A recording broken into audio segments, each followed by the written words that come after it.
Crime investigation की ये कहानी बिहार से है, बिहार के मोतिहारी से। मोतिहारी में एक गांव है जिसका नाम है हीरापट्टी। इस गांव की एक 5 साल की छोटी सी बच्ची अचानक अपने घर के बाहर खेलते हुए गायब हो जाती है। तारीख है 20 मार्च, यानी पिछले महीने की बात है। 20 मार्च को जब ये बच्ची गायब होती है और घर वाले रियलाइज़ करते हैं कि बच्ची मिल नहीं रही है तो वो बहुत बेचैन हो जाते हैं, परेशान हो जाते हैं। बहुत प्यारी बच्ची है अंशिका। अंशिका के घर वाले पहले तो अपने तौर पर ढूंढते हैं, गांव, गली, नाते, रिश्तेदार, और फिर वो पुलिस के पास पहुंचते हैं और नज़दीकी थाने में जाकर बच्ची की गुमशुदगी की रिपोर्ट दर्ज करवाते हैं। अब चूंकि मामला 5 साल की छोटी सी बच्ची की गुमशुदगी का है और शुरुआती तफ्तीश में या घर वाले जो ढूंढ रहे होते हैं उसमें किसी एक्सीडेंट जैसी कोई बात पता नहीं चलती है, तो ये लगता है कि शायद बच्ची को किसी ने किडनैप कर लिया है। पुलिस भी सशंकित रहती है, सोच में पड़ जाती है। घर वालों का तो खैर समझ लीजिए कि एक एक पल काटना मुश्किल होता है। पुलिस को लगता है कि हो सकता है मामला किडनैपिंग का हो। वो एफआईआर भी दर्ज करती है और इसी के साथ मामले की छानबीन शुरू कर दी जाती है। पुलिस भी जांच में जुटती है। 2 दिन का वक्त गुजर जाता है, कोई क्लू नहीं मिलता, और फिर दूसरे ही दिन यानी 22 मार्च को गांव के एक खेत से इस बच्ची की लाश बरामद होती है। बच्ची का गला कटा हुआ है, किसी तेज धार हथियार से, चाकू जैसी किसी चीज से गला काटा गया है, इस तरह के निशान नजर आते हैं। अब जब गांव वालों को इसका पता चलता है तो खबर पुलिस तक भी पहुंचती है। पुलिस मौके पर आती है। पूरा गांव उस खेत के पास, उस बच्ची के शव के पास इकट्ठा हो चुका है। परिवार में मातम है, बच्ची की माँ विलाप कर रही है। वो एक ऐसा मंजर है, ऐसा दृश्य है जिसके बारे में बता पाना भी मुश्किल है। सवाल यह है कि 5 साल की एक छोटी सी बच्ची से आखिर किसी की ऐसी क्या दुश्मनी हो सकती है कि वो इस छोटी सी बच्ची का गला काट दे। पुलिस वाले इसी सवाल का जवाब ढूंढने की कोशिश करते हैं। ये बात समझ में आती है कि बच्ची की तो शायद दुश्मनी नहीं होगी, लेकिन बच्ची के माता पिता की हो सकता है कि किसी से दुश्मनी हो और किसी ने इसी रंजिश में आकर बच्ची की हत्या कर दी हो ताकि घर वालों को सबक सिखाया जा सके।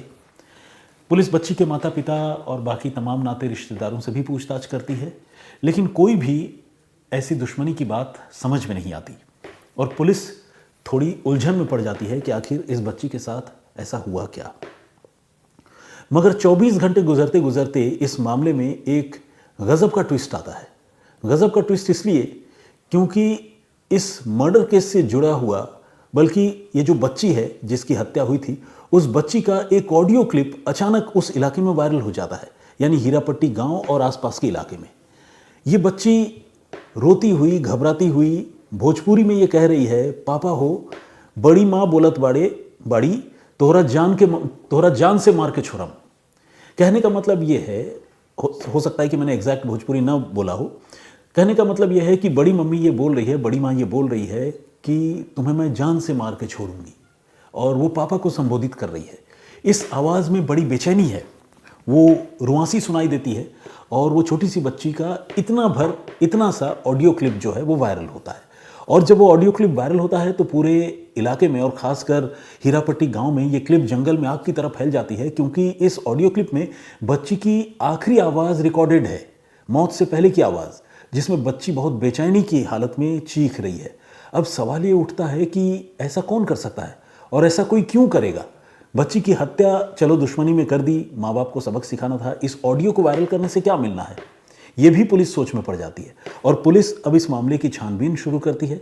लेकिन जैसा कि मैंने आपको बताया, ये ऑडियो क्लिप बहुत सारे मोबाइलों में फैल चुका है, तो एग्जैक्टली इस ऑडियो क्लिप के सोर्स का पता लगाना, खासकर मोबाइल के रिवर्स सर्च से, पुलिस के लिए थोड़ा काम मुश्किल था।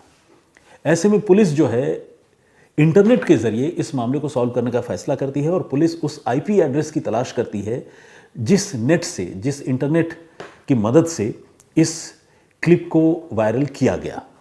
और जब पुलिस इस एक्सरसाइज को कैरी करती है तो पुलिस उसी हीरापट्टी गांव के एक मकान तक पहुंचती है।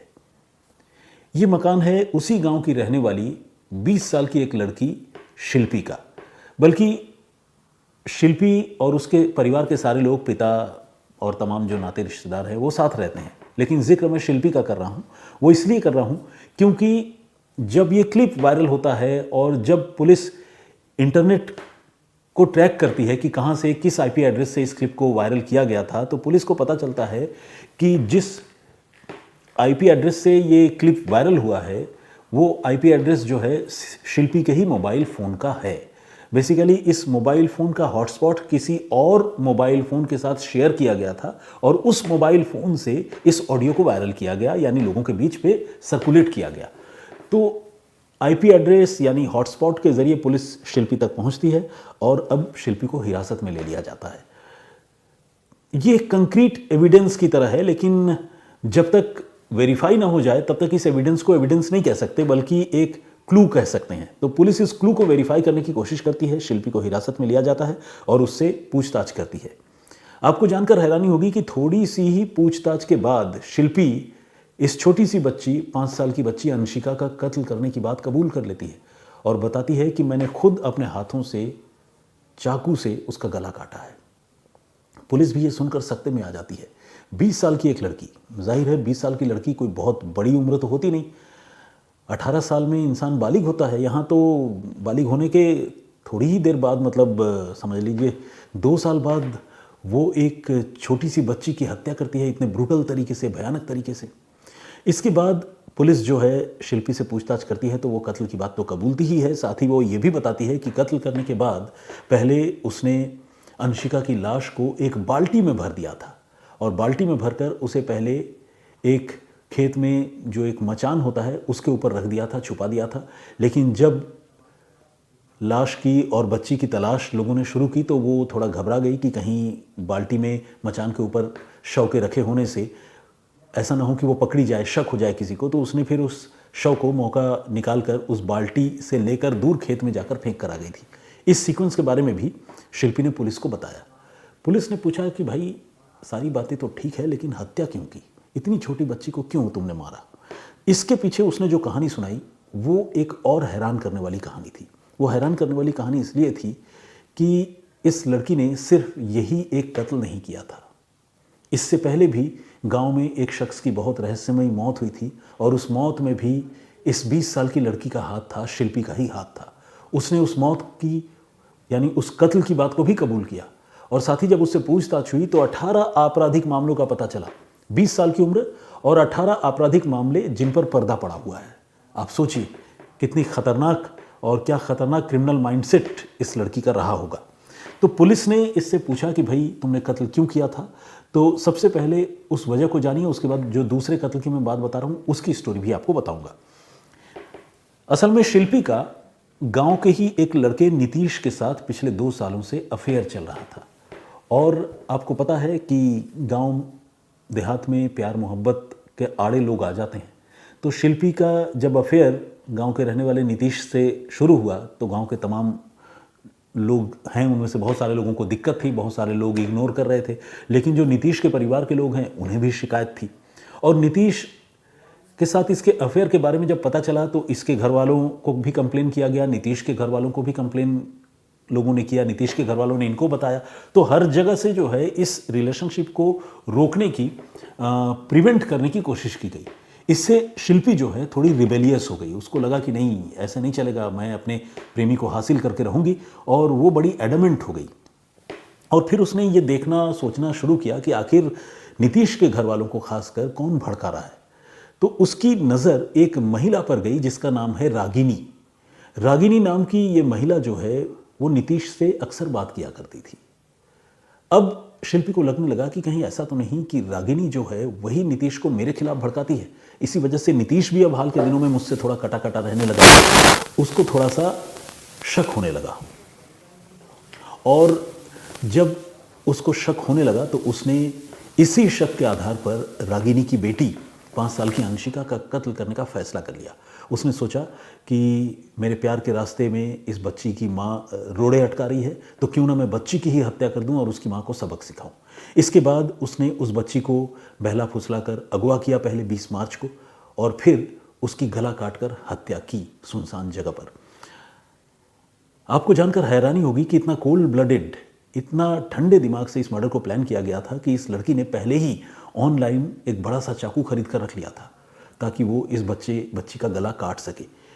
इतनी बर्बर सोच, ये सोच कर भी अजीब लगता है। तो उसने फिर इस बच्ची की हत्या की और हत्या करने के बाद, जैसा कि मैंने आपको बताया, पहले लाश को एक बाल्टी में भरा, उसे छिपाने की कोशिश की, फिर बाद में उसे खेत में जाकर फेंका। शिल्पी ने जब ये सारी बातें कबूली तो पुलिस ने उससे और पूछताछ की, सख्ती की। तो उसने फिर अपने खून से सने हुए कपड़े, वो चाकू और बाकी जो चीज़ें हैं, वो सारी चीज़ें भी बरामद करवाई। तो अब पुलिस के लिए ये मामला जो है एक एक एविडेंस जोड़ करके एक कंक्रीट केस पुलिस के लिए बन चुका था। सबूत के तौर पर इसकी निशानदेही पर बरामद उसी के कपड़े, खून से सने हुए चाकू और दूसरी चीज़ें भी पुलिस के हाथ लग गए। अब सवाल यह है कि इससे पहले भी उसने कत्ल किया, जैसा कि मैंने आपको बताया। तो वो कत्ल किसका था और क्यों किया? तो उसका जवाब है, वो कत्ल है नीतीश के दादा राम अयोध्या सिंह का, जिनकी रहस्यमयी परिस्थितियों में 22 जुलाई 2025 को गांव में ही छज्जे के ऊपर, पुआल के छज्जे के ऊपर सोई हालत में जलने की वजह से मौत हो गई थी। वो मामला संदिग्ध मौत का था। संदिग्ध मौत मतलब ऐसी मौत जिसमें शक हो कि वो उस मौत की वजह क्या है। लेकिन किसी ने तब ये नहीं सोचा था, किसी ने सपनों में भी किसी को ये गुमान नहीं था कि वो मर्डर भी हो सकता है।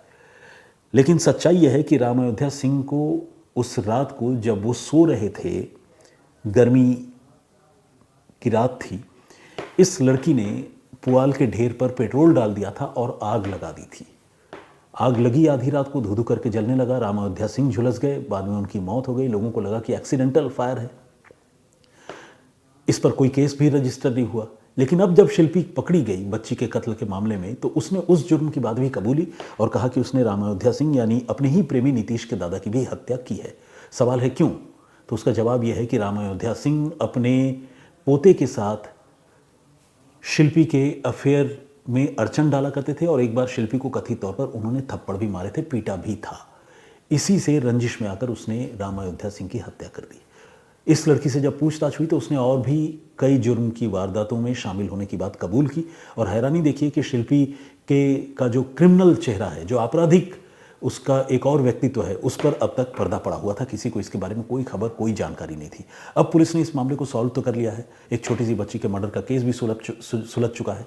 लेकिन जिस तरह से पुलिस ने टेक्निकल इन्वेस्टिगेशन किया और जिस तरह से पुलिस ने मोबाइल के इंटरनेट हॉटस्पॉट के ज़रिए इस लड़की को लोकेट किया, वो तफ्तीश जो है अपने आप में काबिल तारीफ़ है।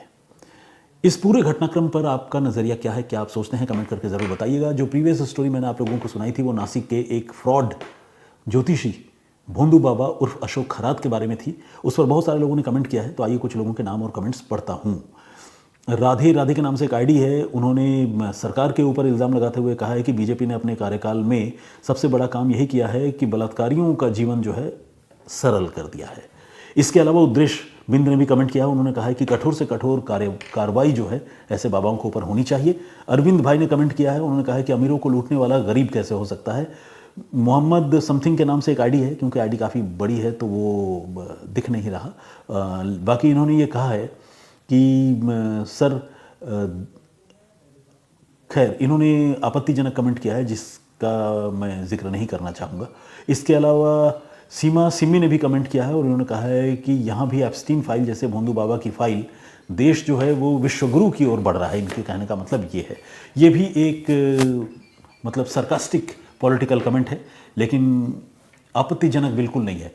इस तरह के कमेंट करने का बिल्कुल देश के हर नागरिक को हक है। जितेंद्र चौधरी ने कमेंट किया है, बहुत बहुत स्वागत आपका। इनका ये कहना है कि अकेले के दम पर इतना बड़ा कांड मुमकिन नहीं है। यानी इनका कहना है कि अशोक खरात नाम का वो जो नकली ज्योतिषी है वो अकेले नहीं है, बल्कि उसके साथ इस अपराध में और भी लोग शामिल हो सकते हैं। प्रदीप भामदू जी का कमेंट है, हमारे रेगुलर लिसनर हैं। और मोहम्मद गयासुद्दीन ने भी कमेंट किया है, बहुत बहुत स्वागत। बी डैड के नाम से एक आईडी है और इनका ये कहना है कि सब संबंध सहमति से बने हैं। अच्छा, इनके कहने का मतलब ये है कि जिन महिलाओं के साथ भी यौन शोषण अशोक खरात ने किया था, इनका कहना है कि उनके साथ रजामंदी से ये सब कुछ हुआ। लेकिन देखिए, मेरा बस ये कहना है कि कानून ये कहता है कि अगर आप बहला फुसला कर किसी की रजामंदी ऑब्टेन करते हैं, हासिल करते हैं, उसे डरा कर या ब्लैकमेल करके उसकी रजामंदी हासिल कर लेते हैं, तो और अगर वो पीड़ित शख्स जाकर बाद में कानून से ये शिकायत करती है कि मेरे साथ ज़्यादती हुई है और उससे ज़्यादती करने से पहले मुझे ब्लैकमेल किया गया है या मुझे बहलाया फुसलाया गया है, तो फिर इस मामले में रेप का ही जुर्म बनता है। इस तरह के बहुत सारे मामले हैं जिसमें कंसेंसुअल सेक्स टर्न रेप कहा जाता है, यानी रजामंदी से बनाया गया जिस्मानी संबंध जो बाद में रेप के मामले में तब्दील हो गया। तो आप समझ सकते हैं इस तरह के केसेस होते हैं। प्रदीप भामदू जी का मैंने जिक्र ऑलरेडी कर लिया। हनुमान सिंह जी हैं, उन्होंने कॉम्प्लीमेंट किया है। और मौलाना निसार अहमद ने भी कमेंट किया है। उन्होंने कहा कि बहुत दिनों के बाद आपकी स्टोरी सुन रहा हूँ, क्या ऐसे अपराधी को सज़ा होगी? बिल्कुल होनी तो चाहिए, और जिस तरह के सबूत पुलिस के पास ऑलरेडी मौजूद हैं, मुझे नहीं लगता कि ये बच पाएगा। अरविंद भाई ने भी कमेंट किया है, और इनका कमेंट एक व्यक्ति विशेष और ख़ासकर एक महिला के बारे में है, तो मुझे लगता है कि उस कमेंट का जिक्र करना ठीक नहीं होगा। राघवेंद्र तिवारी का कमेंट है। दिगंबर सिंह ने भी कमेंट किया है। परूप श्रेष्ठा जी हैं।